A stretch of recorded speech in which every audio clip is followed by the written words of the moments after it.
الحمد لله رب العالمين اللهم صل وسلم وبارك على سيدنا محمد المبعوث رحمة للعالمين وعلى آله وأصحابه ومن اهتدى بهديه واستنى بسنته وانتهج نهجه إلى يوم الدين. تركنا المحجة البيضاء ليلها كنهارها لا يزيغ عنها إلا هالك وبعد. So alhamdulillah, we are reflecting and reading from the Quran in these Mubarak blessed nights of Ramadan. And we have reached the 19th night of Ramadan in this blessed ninth month of the year, and we'll be looking at the verses from Surah Al-Furqan, beginning with ayah number 45, which is the 25th surah of the Quran, 25th chapter in terms of the order of the Mus'haf. عند قوله تعالى بعد أعوذ بالله من الشيطان الرجيم بسم الله الرحمن الرحيم ألم تر إلى ربك كيف مد الظل ولو شاء لجعله ساكنا ثم جعلنا الشمس عليه دليلا ثم قبضناه إلينا قبضا يسيرا وهو الذي جعل لكم الليل لباسا والنوم سباتا وجعل النهار نشورا وهو الذي أرسل الرياح بشرا بين يدي رحمته وأنزلنا من السماء ماء طهورا لنحيي به بلدة ميتا ونسقيه مما خلقنا أنعاما وأناسيا كثيرا ولقد صرفناه بينهم ليذكروا فأبى أكثر الناس إلا كفورا. صدق الله العظيم. So these verses, this surah is a Meccan surah, so we will find the theme in it, as we have stated, dealing with the maqam of Mecca, which was establishing Tawheed, and also to answer and quell the misconceptions of the idolaters in Mecca who were from the tribe of Quraysh. So as a general rule, we stated this before, whenever you have the Quran speaking in the second person, in other words, it's addressing a single person, then that person is the Prophet Muhammad ﷺ, as in this verse. So it says, Alam tara, yani ya Rasulullah, do you not see how your Lord lengthens the shade? If he had willed, he could have made it stand still. We made the sun its indicator, but we gradually draw it towards us little by little. It is he who made the night to cover you and sleep for rest, and made the day like a resurrection. It is he who sends the winds as heralds of good news before his mercy. We send down pure water from the sky so that we can revive a dead land with it, and we give it as a drink to many animals and people we have created. Many times we have repeated this to people so that they might take heed, but most persist in their disbelief. And kufur, we'll talk about it in a second, but kufur can also mean not just, actually not disbelief, but their denial of blessings. And that is seen as a gateway to denial of Allah subhanahu wa ta'ala. So here in these verses, Allah subhanahu wa ta'ala is reminding us, and via our Prophet sallallahu alaihi wasallam, as an indication that the one who can fully see these dalail, right, see these clear bayinat, these clear signs of not just the existence of Allah subhanahu wa ta'ala, but how everything has an order to it, and everything is by his mercy, and everything is a blessing, and it's in the exact proportion to sustain life and to have us reflect upon these blessings that we have been given and to look at this life. So when he says Alam tara, yani ya Rasulullah, rabbika, do you not see your Lord? Kayfa madda dhil, how has he elongated the shadow, or the dhil, or the shade? وَلَوْ شَاءَ لَجَعَلَهُ سَاكِنًا, and if he had so willed, he would have made it stand still. ثُمَّ جَعَلْنَا الشَّمْسَ عَلَيْهِ دَلِيلًا, and we have made the shams, the sun, as an indicator of it. So there are different interpretations about what that means. The outward interpretation, which would be looking at the celestial realm and how it affects the terrestrial realm, there is obviously when we look at the sun and then the sun hits upon an object, and that object is a shadow, right? And this is by no mistake. Allah subhanahu wa ta'ala created the shadow and created the ability of objects when light hits upon them to create a shadow, the refraction of that light onto another surface area, and then you see what is an indicator of that thing. And then also it's an indicator, as he says here, وَجَعَلْنَا الشَّمْسَ عَلَيْهِ دَلِيلًا, and the sun is an indicator of that.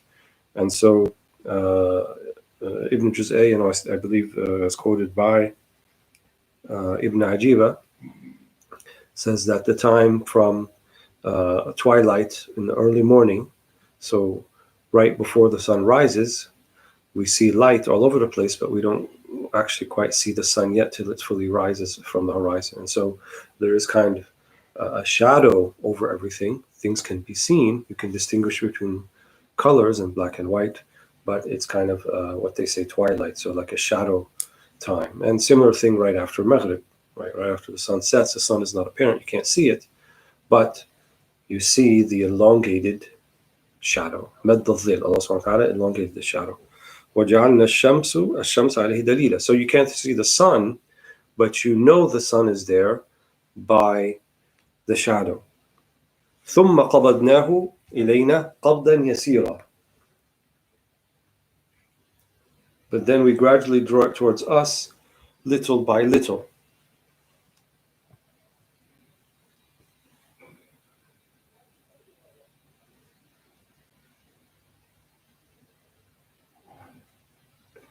So قَبَضْنَاهُ يعني الظِّلْ. So the shadow also was then retracted or pulled back little by little until the sun then rises, and then ضياء الشمس يعم المكان, until the sun's rays and the lights are everywhere, and it's like the shadow was not there, and then you see the sun clearly. So that is one of the ayat of Allah subhanahu wa ta'ala. And as we know, these ayat of Allah subhanahu wa ta'ala in their physical manifestations can also have sort of spiritual counterparts and manifestations. So Ibn Ajiba states that in this particular verse, and others have stated this, that al-kainat, so the created beings or things that Allah created, they themselves actually are shadows, in the sense they are not as real as the real, namely Allah subhanahu wa ta'ala. So I am a shadow and you're a shadow, and all of the, what they say, and Shaykh al-Akbar talks about this, all of the mumkinat, all of the things that Allah subhanahu wa ta'ala can create and has created, they are shadows in the sense that they reflect the dalil, right?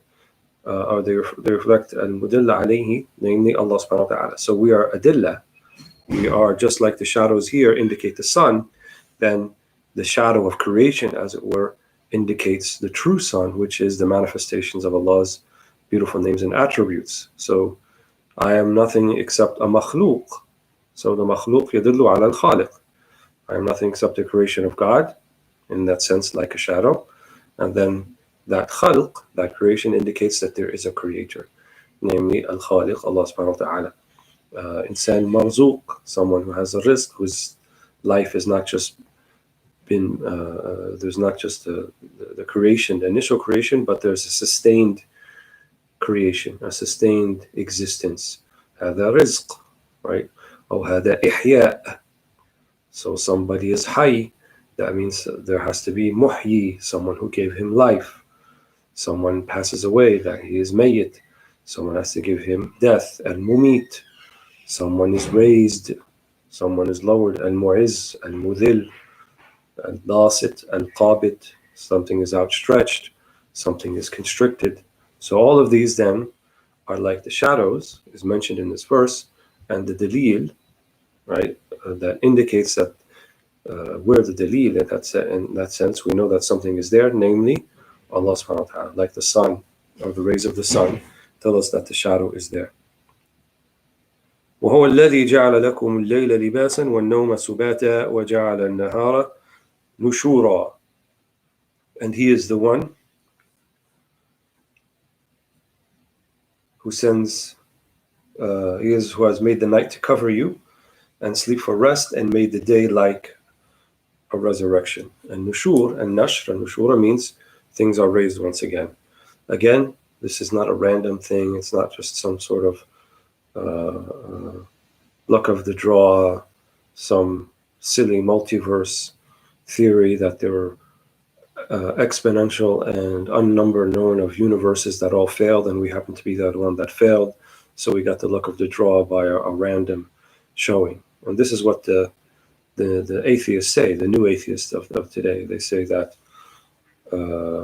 well, if you say that the odds are impossible that all of this could come about by itself, then there has to be some large number where we say the odds are better. So if we say if there was, if this is impossible, there's if there are 100 instances and that one of them would be right, that the randomness would come about, we would say, okay, we agree with you. Like the example they say of the 12 monkeys in a room, and you put 12 typewriters and have the monkeys sit in the room and let them just jump on the keyboards and let them type. How many times do we have to sit there? How many hours or days or months or years before they produce a novel, right, with what they type?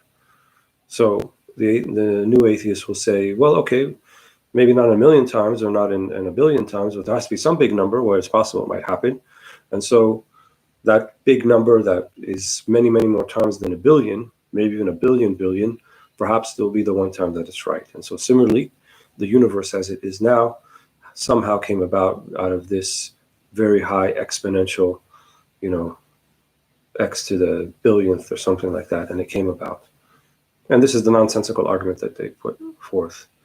Is that more believable, or to say that there's an order to here and everything was put in perfect motion and perfect order, and so that would indicate there is an intelligence behind it.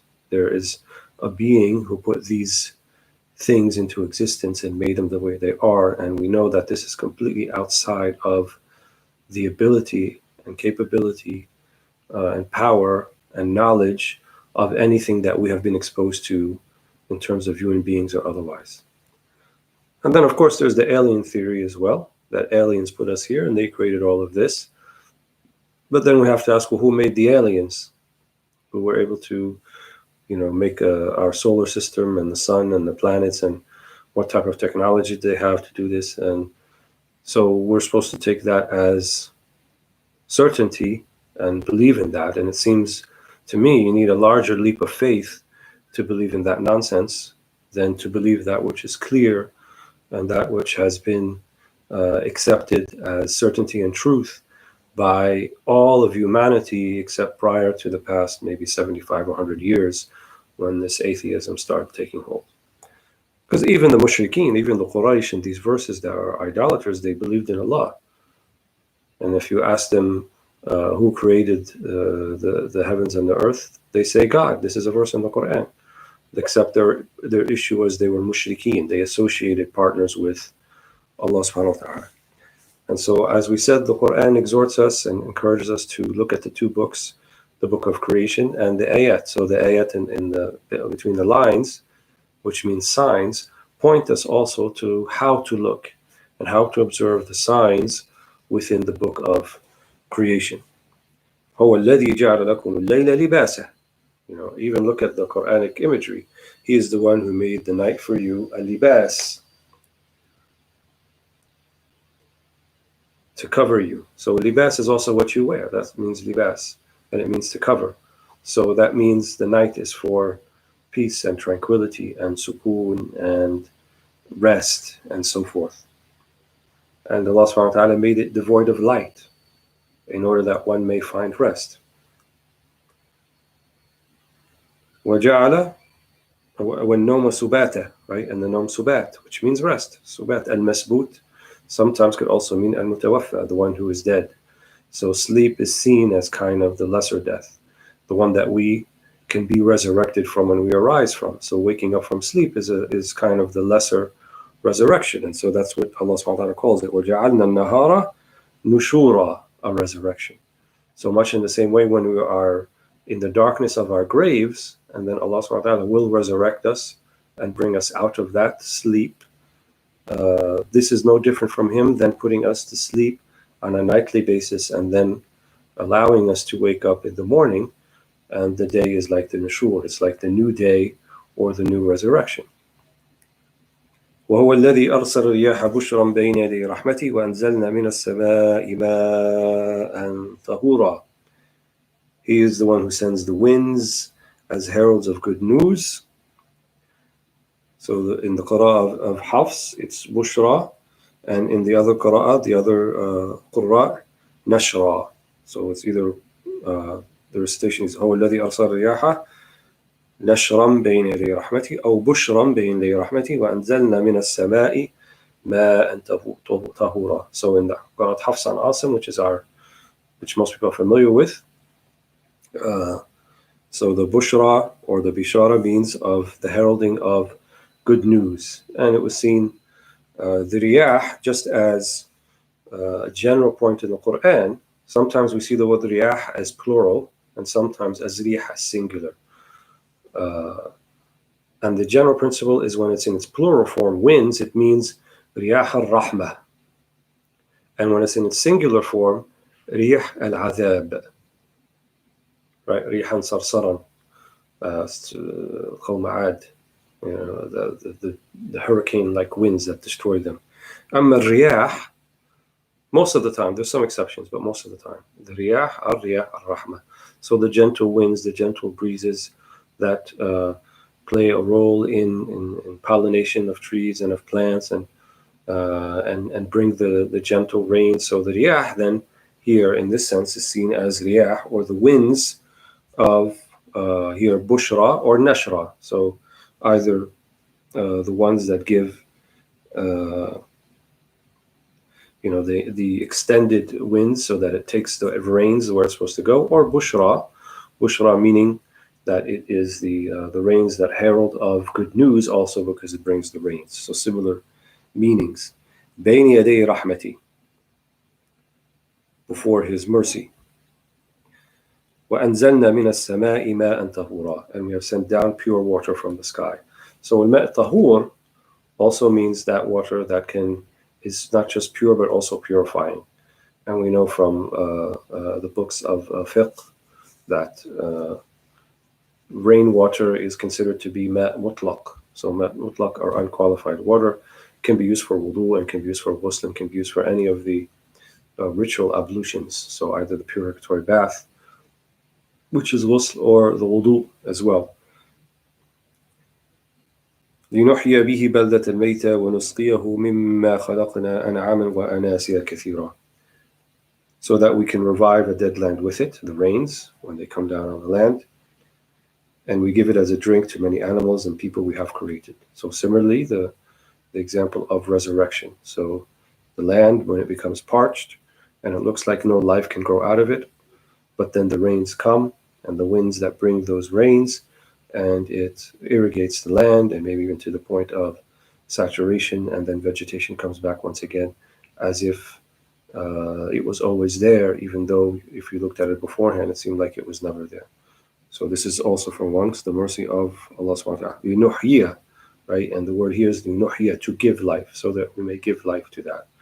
And also, water is the mode by which is given life to many human beings and many creatures on the planet. That's why he says, yunuhiyya bihi baylatan maytan wa nusqiya mimma khalaqna, and to give drink and to give life, mimma khalaqna, from that which you have created, an'aman, so the beasts of that graze, like cows and goats and sheep, وأناسيا كثيرة, and many people. وَلَقَدْ صَرَّفْنَا بَيْنَهُمْ يَذَّكَّرُوا فَأَبَى أَكْثَرُ النَّاسِ إِلَّا كُفُورًا. So many times we have repeated this to people so that it may take heed. This is something you see almost every day, or at least regularly, to observe it. But the regularity by which it has done is also a sign from Allah subhanahu wa ta'ala. Allah subhanahu wa ta'ala could have made it happen, something like on a rare occasion that we get rain, like a rare occasion we get an eclipse.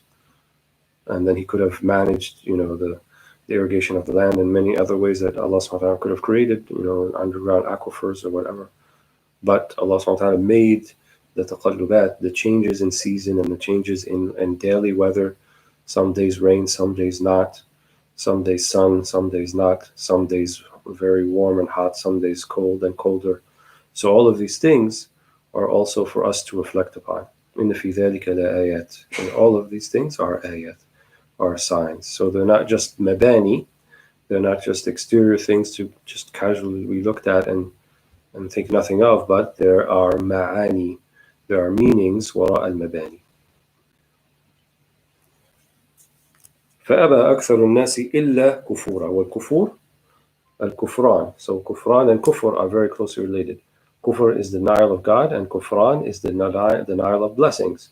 And denial of blessings then is the shortest route to the denial of Allah subhanahu wa ta'ala. And so this munaza'a al-dakhliya, this kind of internal rejection, an objection to everything of your circumstances, is a path down to kufran. It will lead you to kufran, which is the denial of Allah's blessings. And one of the surest ways also to remember Allah subhanahu wa ta'ala and to recall Him is to recall His many blessings. So you think about the blessings. So to be in the sphere, in the realm of gratitude, to reflect on all the good things that you have, that Allah subhanahu wa ta'ala has given you, and to not dwell upon what you consider to be the bad things. Ahlillah, Ahlul Ma'arif, those of Ma'rifah, will see the so-called bad things, other people call as bad things, and they will see the good in them. They will see that they are there to bring them back to Allah subhanahu wa ta'ala, to bring them closer to Allah subhanahu wa ta'ala. Like the Prophet ﷺ said, أَجُوعُ يَوْمًا فَأَتَضَرَّعُ إِلَيْهِ وَأَصْبِرُ. So I may be not as satiated one day, I may be a little bit more hungry, so that I may be patient and find forbearance, and I return back to my Lord بِالتَّضَرُّعُ. I be more fervent in my supplication to Him. And so that ultimately is a good thing, because that's a good thing for your akhirah. And so, yes, we will make sacrifices, or we will be made to make sacrifices in the dunya if you're amongst the fortunate ones, so that Allah subhanahu wa ta'ala can bring you back to Him.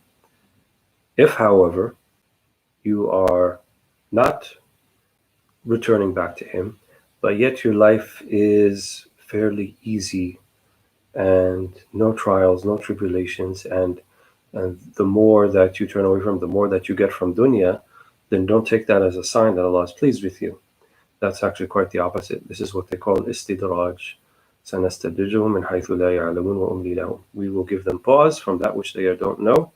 وَأُمْلِي لَهُمْ إِنَّ كَيْدِي مَتِينٌ. But my kaid, my plan will come into effect. It is strong. And so the comeuppance will come.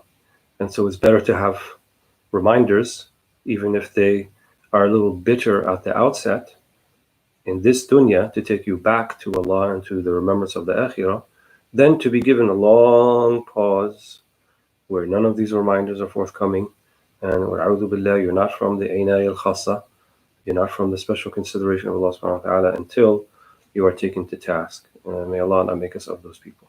So the criteria then for Allah being pleased with you is, are you pleased with Allah? Are you doing those things that will please Allah subhanahu wa ta'ala from following His commands and avoiding His prohibitions, and being patient with His decree and with the circumstances that will tilt you? وعلى هذا, then we'll be from among الشاكرين. وقليل من عبادي الشكور. So there's kufur and shukur. So the kufur are those who have kufran, who reject the blessings, are not thankful. والشكور, الشاكرين, يعني those who show gratitude towards Allah subhanahu wa ta'ala. And Allah subhanahu wa ta'ala says in the Quran, وَقَلِيلٌ مِنْ عِبَادِيَ الشُّكُورِ. And few of my ibad are actually in the maqam of shukr, of shukur. They may still be muwahideen, they may still be believers, and they still may be affirming the oneness of Allah subhanahu wa ta'ala, but maqam al-shukr, the maqam of iman, of shukr, of gratitude, few of them actually reach that. May Allah make us of those, of the few. And that's why Sayyidina Umar al-Khattab, he once heard a man make a dua, say, وَمَجْعَلْنِي مِنَ الْقَلِيلِينَ. He said, Allah, make me from amongst the few. Sayyidina Umar was puzzled. He said, what does that mean, from amongst the few? He said, doesn't Allah subhanahu wa ta'ala say in the Quran, وَقَلِيلًا مِنْ عِبَادِيَ الشُّكُورِ? This is what I do. So Allah, Umar left him. Radiallahu anhu.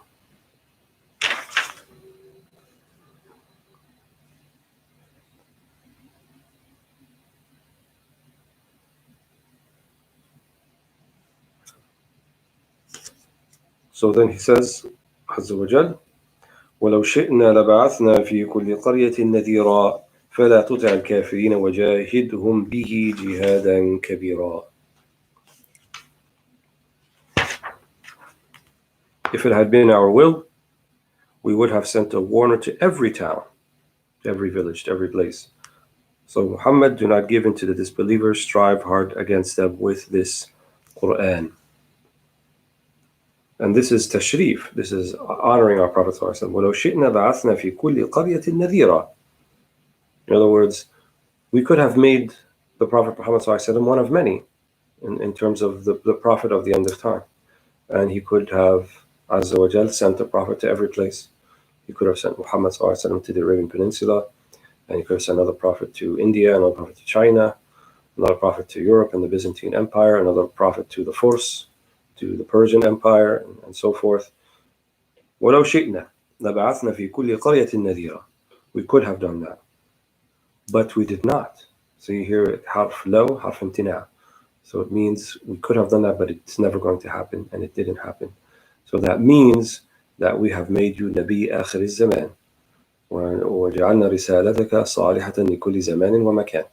We have made you the last prophet, and we have made your message appropriate for every time and every place after you. So this is a great sharaf and honor, and also a great burden and responsibility upon our Prophet ﷺ. And it's also a burden and responsibility on the ummah of Muhammad ﷺ. So while there are no prophets after the Prophet Muhammad ﷺ, there are the heirs of the prophets, warathatul anbiya. And the heirs of the prophets are those who carry on the Muhammadan legacy, those who carry on the risala, the message of Muhammad ﷺ, those who embody the message of Muhammad ﷺ, those who embody the words and the deeds and the ahwal, the states of prophecy, specifically of the Prophet Muhammad ﷺ. So their burden is on them too. And so that means the next verse applies to them, but via the prism of the message of Muhammad ﷺ. فَلَا تُطِعِ الْكَافِرِينَ وَجَاهِدْهُمْ بِهِ جِهَادًا كَبِيرًا. So do not give in to the disbelievers. فَلَا تُطِعْ, يعني don't give up. وَجَاهِدْهُمْ بِهِ جِهَادًا كَبِيرًا. And make jihad bihi, with it. With what? The vast majority, or the majority of the Mufassirin say, with the Quran. Your jihad is with the Quran. And Allah calls this jihadan kabira. Allah calls this a great jihad, a big jihad. And we recall from our previous sessions, we went over some of the verses that dealt with previous like the people of Moses and the people of Ibrahim, and the people of Ibrahim and Namrud, and what happened after they catapulted him into the scorching flame pit, and what Allah did with them afterwards. And so there wasn't a general commandment like to our Prophet ﷺ, Jahidhum bihi jihadan kabira. So when they turned against their prophets, when they rejected them, when they rejected Allah subhanahu wa ta'ala, Allah subhanahu wa ta'ala took them to task. He didn't give them the pause. But our ummah is blessed, and Allah subhanahu wa ta'ala said, my mercies precedes my wrath. And so the message and the way that this ummah will deal with those who reject Allah subhanahu wa ta'ala is by jihad. Some people think, jihad means martial fighting and military warfare. No, not that. It may come to that, right? If there's a defense of land, a defense of person, yes, just like in any other world system, people defend themselves. But to spread and to bring forth the message of Islam, no, jahidun bihi jihadan kabira, yani jihad bil kalima, bil qawl, with that which we say, with our states, with patience and forbearance. What do you think the Prophet ﷺ was doing the whole time in Mecca? Was that not a jihad? Was he not patient? Didn't he tell the people of Al Yasir, Sabr Al Yasir, fa inna maw'idakum bil jannah? Didn't he give them incentive and encouragement and did he seek retribution. In fact, he wouldn't move a single soldier until Allah subhanahu wa ta'ala gave him permission to do so in Surah Al-Hajj. Before that, he would not. And he was waiting for the permission from Allah subhanahu wa ta'ala.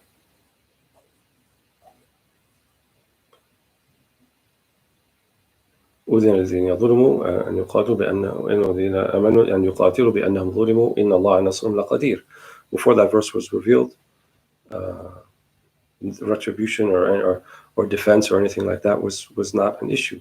Not until there was tamakkun and tamkeen, right? Until the iman was solidified in their hearts, when their fealty, right, and their oaths to the Prophet ﷺ was solidified in their hearts, and they took the bay'ah of fealty, right? They took the oath to the Prophet ﷺ that they would defend, even if it meant sacrificing their lives.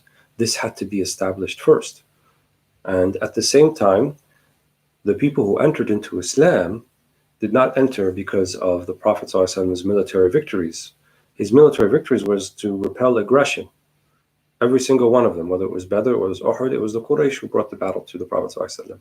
But the greatest victory and the greatest conquest, and as described in the Quran, إِنَّا فَتَحْنَا لَكَ فَتْحًا مُبِينًا لِيَغْفِرَ لَكَ اللَّهُ مَا تَقَدَّمَ مِنْ ذَنْبِكَ وَمَا تَأَخَّرَ وَيُتِمَّ نِعْمَتَهُ عَلَيْكَ وَيَهْدِيَكَ صِرَاطًا مُسْتَقِيمًا. What fath is this? What type of opening or conquest was this? They said it was the Sulh of Hudaybiyah in the second year of the Hijrah, and the Prophet ﷺ, the 6th year of Hijrah, I think, and the Prophet ﷺ went to make the Umrah. And then the Quraysh told him, this was after the Hijrah, and they were in Medina, and they went to Mecca, and they sent an emissary who was initially Sayyidina Uthman, that they just wanted to make Umrah, stay for 3 days and leave, and nothing more than this. And this was rejected by the Quraysh, and then there was a rumor that was circulated that Uthman, who had went to discuss this with them, was killed by them, even though it wasn't true. And this is when the Prophet ﷺ took Bay'at al-Ridwan. And Bay'at al-Ridwan, where all of the Sahaba made an oath of fealty upon the hand of Umar ibn Khattab. Umar ibn Khattab's hand was in the hand of the Prophet ﷺ, and then the other hands on top of that. And they said that they were ready to defend. And then there came the news that Uthman came back, and that was not the case. Then there was a sulh. So the Muslims were only ready to repel an aggression, not to go in as conquerors. And so when the Treaty of the Hudaybiyah was entreated, even the Sahaba felt like it was a loss, because they said they would not make Umrah that year. They would go back. Anyone who wanted to make hijrah from the Muslims, they would have to send them back, all these things. But in those 2.5 years, while the treaty was in effect, more Muslims, many, many more people came into Islam than all of the years before. And so the Quran described this as Fatham Mubina, a very clear opening and a clear victory, because now there was a hudna, there was a treaty. So there was more ability for direct da'wah to take place between the two peoples, between the people of Medina, who included the Muhajirin and the Ansar, and then the people of Mecca, who were the rest of Quraysh. And so if the qanawat, if the channels of da'wah are open, and the world has never been more ready for the da'wah, I think, as it is right now, with all of the things happening around us. So this is our jihad, is jihad al-kalima, is to show people, to demonstrate to them the beauty and the efficacy and the greatness of the teachings of our Prophet Muhammad sallallahu alaihi wasallam. فلا تطع الكافرين وجاهدهم به جهادا كبيرا وهو الذي مرج البحرين هذا عذب فرات وهذا ملح أجاج وجعل بينهما برزخا وحجرا محجورا وهو الذي خلق من الماء بشرا فجعله نسبا وصهرا وكان ربك قديرا ويعبدون من دون الله ما لا ينفعهم ولا يضرهم وكان الكافر على ربه ظهيرا. And then finally, قوله تعالى, it is he who released the two bodies of flowing water, one sweet and fresh, and the other salty and bitter, and put an insurmountable barrier between them. It is he who creates human beings from fluid, then makes them kin by blood and marriage. Your Lord is all-powerful. Yet instead of God, they worship things that can neither benefit nor harm them. The disbeliever has always turned his back on his Lord. وَكَانَ الْكَافِرُ عَلَى رَبِّهِ ظَهِيرًا. يعني من الظهر, ظهيرة, turns his back. So in these verses, again, like in the verses that came before, وهو الذي مد الظل, and he's the one who is elongated. ألم تر إلى ربك كيف مد الظل ولو شاء جعله ساكنا ثم جعلنا الشمس عليه دليلا. So it's Allah who made the shadows. If he wanted to keep it permanent, he could have, but it changes, and the sun indicates, or the shadows indicate that there is a sun.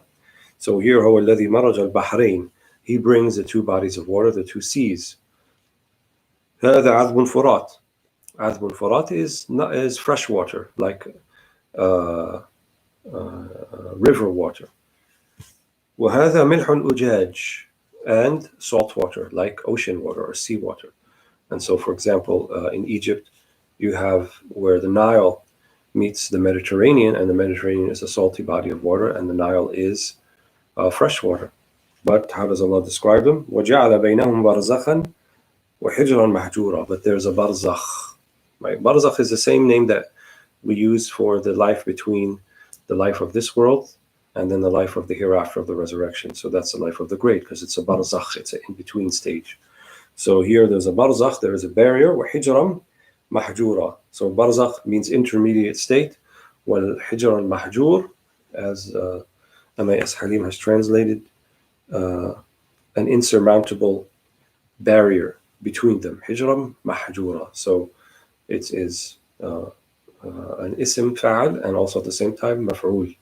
Hijram mahjura. So it keeps things in terms of what's supposed to be in the barrier, and then keeps things out of the two bodies of water. And that's also something that's an observed phenomena, that the salt water does not get into the fresh water and makes it salty, nor vice versa. And هذه من العلامات, and this is from the signs. وهو الذي خلق الماء من الماء بشرا, and he created from water human beings. We're 75% water, 75% fluid, our bodies. فجعله نسبا وصهرا. And then the relationships that come after that, nasaban wa sihra. So in nasab, that which is by blood, so like fathers and grandfathers and sons and daughters, and wasihra, and that is by marriage, so like in-laws. And this is what brings families together, and this is what brings communities together and makes tribes and communities. وَكَانَ رَبُّكَ قَدِيرًا. Right? And your Lord is capable and has power over all things. Again, this nizam, this system, could have been any other way, could have been a million different ways, but this is what Allah subhanahu wa ta'ala has selected. And so again, not a random event, not something that just happened by chance, but he created everything from a single man, then a single woman, and then he created everything male and female. And then he made everything into male and female. And then he created all of life from water. And then most of the surface of the planet is water to begin with. And so Allah subhanahu wa ta'ala shows us how out of these, what we find to be these basic building blocks of life that can be found in nature, but Allah subhanahu wa ta'ala huwa alladhi yuhyi. He is the one who gives life to it. He is the one who brings it to life. No one else can bring it to life. And some of them said similarly, when we read in the beginning of the Quran, the surah that have the huruf al-muqatta'a, the single letters like Surah Al-Baqarah, Alif Lam Mim, it was a tahaddi, it was a challenge to the Arabs, and say, here is your letters. Don't you use these letters to speak Arabic? We're stating them quite clearly. And then we have the literary genius and miraculous nature of the rhetorical genius of the Quran, which the Arabs of the time could not copy, could not emulate. They couldn't bring something like it. They were challenged to do so, and they couldn't bring something like it. Otherwise, if they were to bring something like it, then that would have been the easiest way to defeat the Prophet ﷺ, if that's what they were intending. But they weren't able to do that. And so here, like we said, the book of creation and the book that's the Quran. So they're kind of twin images, mirror images of each other. So just like there are basic building blocks of life, we have clay and we have water and we have all of the, the elements of the periodic table are there, and that's where all of the elements and molecules are formed of these atoms coming together. So indeed also we have the letters of the alphabet, of the Arabic alphabet, that Allah subhanahu wa ta'ala made this nazm called the Quran. وَيَعْبُدُونَ مِن دُونِ اللَّهِ مَا لَا يَنْفَعُهُم وَلَا يَضُرُّهُم وَكَانَ الْكَافِرُونَ عَلَى رَبِّهِ ظَهِيرًا. But yet they worship that which does not bring good to them, that does not bring benefit to them or bring harm to them. وَكَانَ الْكَافِرُ عَلَى رَبِّهِ ظَهِيرًا. And always turning away from the Lord. May Allah subhanahu wa ta'ala make us of those who are shukur, those who are of gratitude, and those who يستبعون القول فيتبعون أحسنه, that we listen to the good word and we follow the best of it and we implement it in our lives. And may Allah subhanahu wa ta'ala forgive you and me and all of us, and bless those who have passed away these past few months. We've known quite a number of people, and we've mentioned it in this class or the other class of Fath al-Rabbani. May Allah subhanahu wa ta'ala give solace and serenity to their families, and may He accept them as martyrs, as shuhada. If the one who dies maqtoon from a type of plague or waba or malady is like a shaheed, may Allah subhanahu wa ta'ala give them shahada, if that was the case with them, and may He give us the maghfirah of this shortly ending third of the month, and then we're entering on to the last third, which is emancipation from the hellfire. So may Allah subhanahu wa ta'ala make us from Utaqa هذا الشهر الكريم, for those emancipated from the hellfire in this month. إنه ولي ذلك والقادر عليه. الحمد لله رب العالمين.